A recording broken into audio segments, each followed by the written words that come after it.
morning and welcome to day 4 of IMTS 2018, where dreamers and doers connect. I'm your host, Emily Barta, and this is Good Morning IMTS. Have you heard the news? There are so many records being set at IMTS 2018.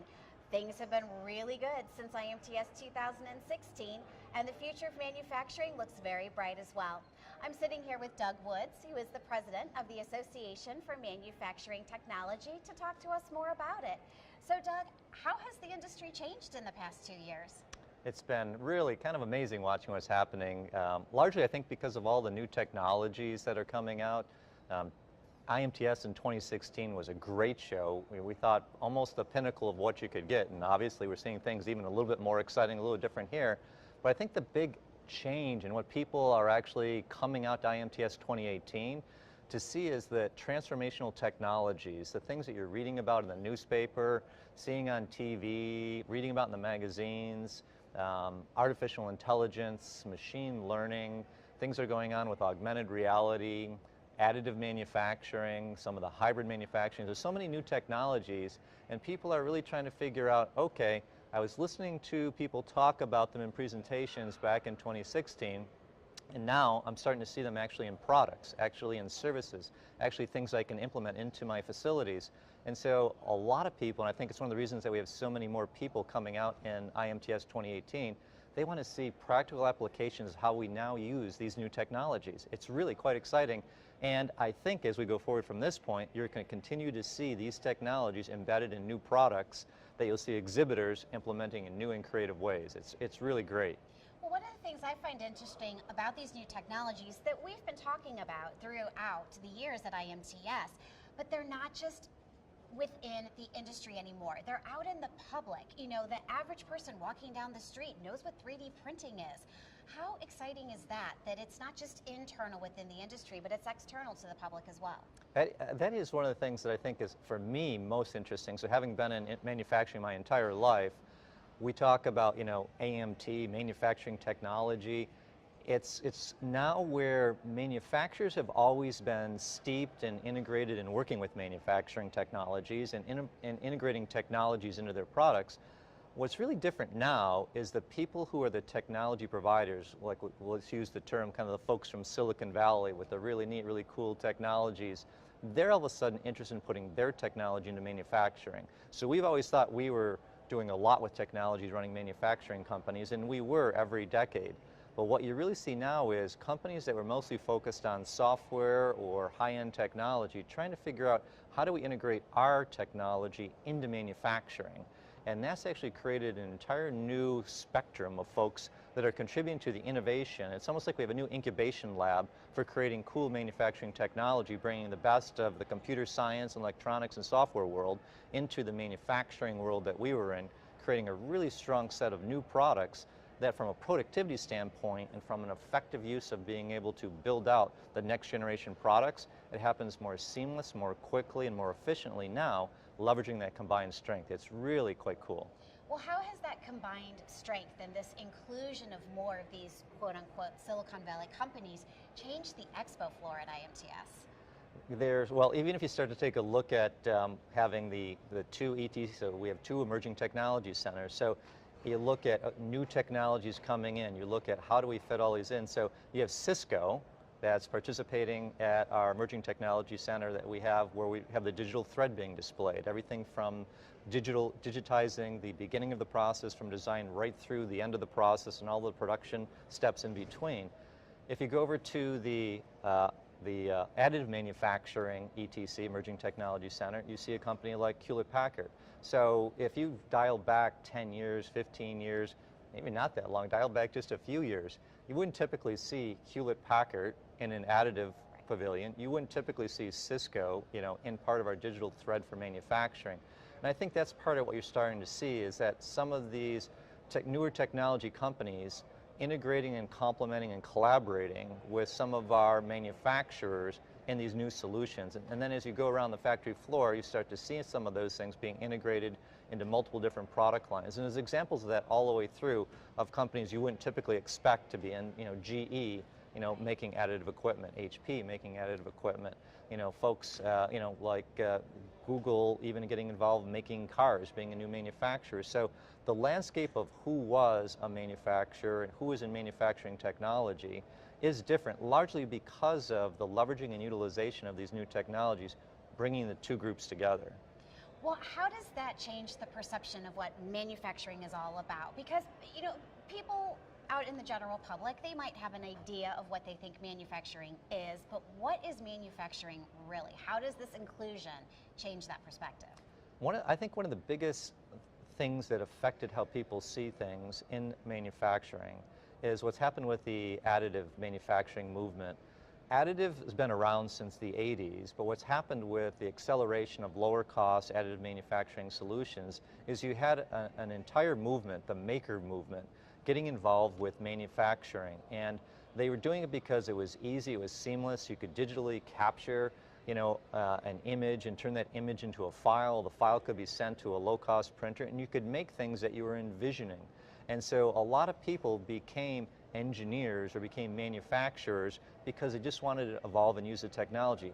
That maker movement, which is probably 500,000 or 600,000 people strong, became a new generation of manufacturers that then started getting involved in other aspects of our industry, and now become the engineers, now become the applications folks, now become the folks that are developing the new technologies. And so these technologies are starting to draw people that weren't necessarily aligned when they started thinking, what's my career going to be? Do I pick manufacturing, do I not? All of a sudden, this technology stripe that's running through all of manufacturing are things that kids from all different disciplines can go, well, that's cool, that's interesting, I want to do that, I want to create a product, I want to be involved with generative design, dreaming up something new, or I want to be leveraging augmented reality to create new tools. And that makes it interesting, and it's also driving what's happening with manufacturing. So both exciting for the new folks getting in and leveraging that technology to propel productivity for the existing users of the technology.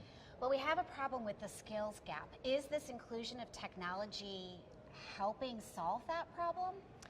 That is one of the bigger problems that we have overall, and so there's just this issue. We have a lot of folks that are aging with a lot of talent. They're going to be retiring soon from the industry, and getting enough new people to come into it, especially when things are going as well as they are and you're at near full employment. So it really does become a big issue, and yes, it does start to solve it, because now people that might not have thought about this being a career option now totally find it interesting, and you can see that actually with the Student Summit.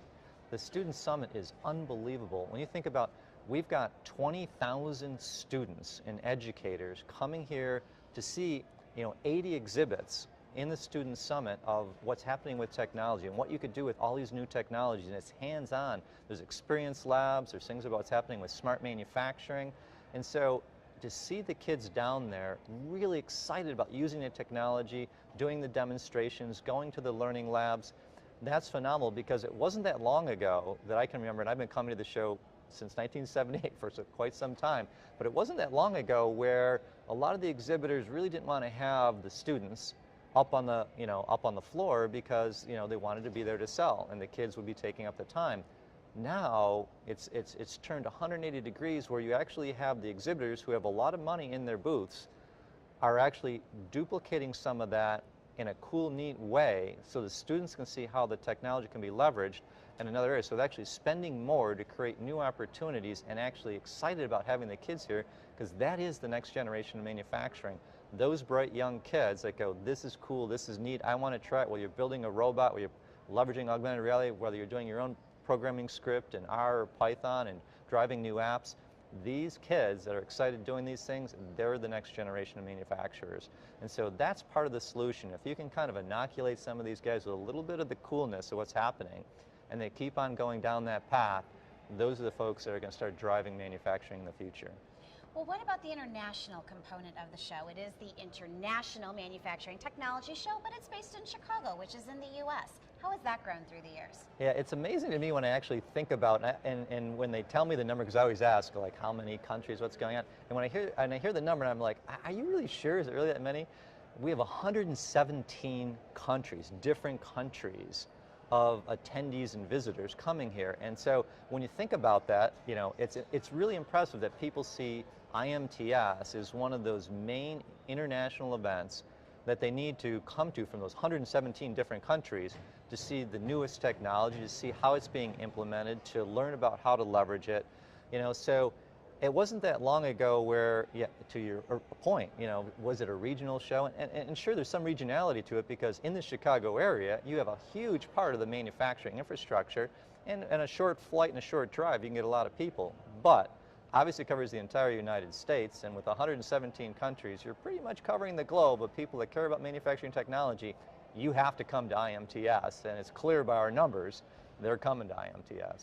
So what do you think is going to happen on Sunday? The show closes on Saturday. On Sunday, what do you think everyone's going to do that has been here? Well, I don't know about all the people that are here, but I know all my staff want to go take a long nap after a really great show and a lot of work. But no, I think what ends up happening, and what I really hope happens for all the folks that came here to visit, is they really start to sift down and think about all the things that they saw and put them into some structured order. So you can see a lot of cool things, you'll see a lot of neat things, but what we really want to do is have the attendees have a great post-show experience. We want them to be able to leverage in priority, kind of build their own, digital strategy going forward, or manufacturing strategy, and which things that they saw are the highest priority to affect their business, to create change, because our goal is to have the attendees walk away with solutions that are going to change their business. And for the exhibitors, we're hoping they can go and start prioritizing all the people they met, all of the cool opportunities, all of the ways they can leverage their technology to support an attendee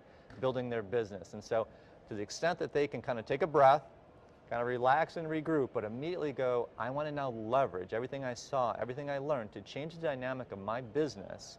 I think that's where we all win from this, because everything is here, all the neat tools, all the creative opportunities. It's really then putting it into practice. Well, and there's so much excitement here at IMTS 2018. I mean, there's crowds of people. There are revolutionary new technologies. There are things that were merely ideas a few years ago that are put into practice right now. There are all of these students. There is just so much excitement in the air. And I hope I can say IMTS 2018 has been a major success. So, how has the success of this past week going to propel the manufacturing technology industry forward over the next few months? I think when you can put out the positive news of actually what's happening with the numbers, so when you have the biggest IMTS ever, when you have the most people, the most exhibitors, and the most international visitors, when you look at all of those, I think what it does is create kind of confidence in people's mind that it really is a strong time in the marketplace, that there are great solutions, that you can use these tools to drive productivity. And that confidence that people have, drives a bit of the economy. So you like people being positive, you like them looking at reinvesting in new capital, you like to see them driving new solutions, you like to see them trying new things. And so I think as all of those pieces come together and people kind of absorb kind of the positive nature and the confidence that they saw walking around the show, I think it'll drive them to do really neat things. And as they do those things, they themselves, just by those actions, are continuing to propel the manufacturing economy here and in other places around the world forward, which is great for all of us. Well, we are looking forward into the future, so far forward that we're talking about IMTS 2020 already before IMTS 2018 has even closed. Why should we mark our calendars now? Yeah, you have to mark your calendars. I mean, Peter Uhlman and his staff, the whole team at AMT that works on IMTS, they're phenomenal. So literally the day after 2018 IMTS closes, they are thinking about what cool, neat ideas. So what will the next emerging technology center be? What technology is going to be at the edge to show? What things, if Ollie's not going to run back and forth between the different halls, what the new thing is that we're going to put out there? How do we start to create the environment, the technology, the learning labs, the conferences, expanding the student summit? It's everything, a clean sheet of paper, and what are the neatest, coolest things that we can create that will make 2020 and even more exciting, even more interesting, even more vibrant to go to. And that team, my team, is awesome at coming out with the next great thing. And it always is something new. You never come to an IMTS and go, it's the same thing it was last year. That never happens. This team comes up with phenomenal things. So if you want to stay on top of the next great thing, you need to be here at IMTS 2018. If you're not here this year, be sure to check out content on IMTS TV, which is streaming 24 hours a day on IMTS.tv. And for more information about anything regarding IMTS, be sure to visit IMTS.com. That was Doug Woods, who is the president of AMT, the Association for Manufacturing Technology.